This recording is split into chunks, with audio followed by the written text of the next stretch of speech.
Once you're 36 or 37 weeks along, your OB provider will likely begin checking your cervix at your prenatal appointments to see if there's any progression or change as the pregnancy gets closer to the end.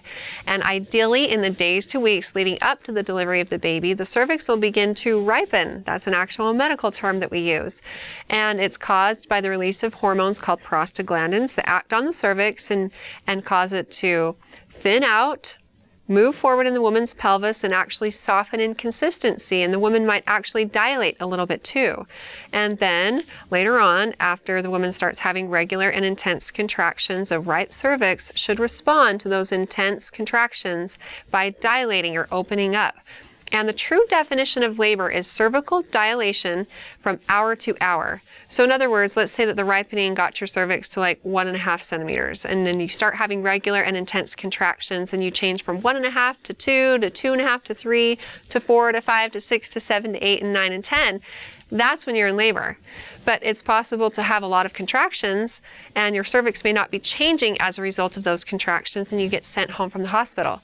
That's actually very normal too, and there's no way to know if your cervix is dilating or changing as a result of your contractions without going in and being checked out.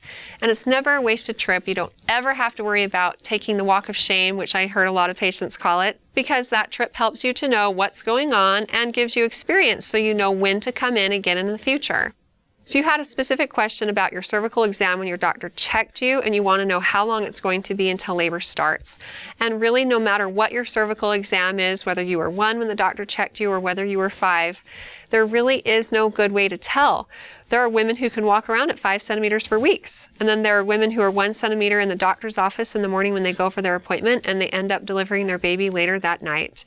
So really the best sign you have of labor is regular and intense contractions. So if you are over 37 weeks and you begin contracting every 4 to 5 minutes, let it go on for about an hour or 2. As long as you're not having any vaginal bleeding, you're feeling your baby move in between contractions, and you don't feel like your water's broken.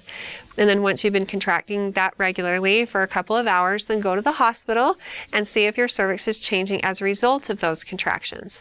But there are reasons independent of contractions to go to the hospital, like I alluded to before. So if you have any vaginal bleeding, if you feel like your water's broken, or you're not feeling your baby move as much as usual, those are all reasons to go in and of themselves, whether you're contracting or not.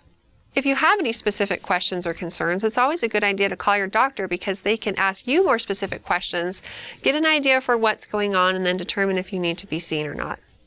Good luck with everything, and if you have more questions in the future for me, feel free to ask them on our Facebook page at facebook.com/Intermountain Moms, and recommend us to your friends and family too.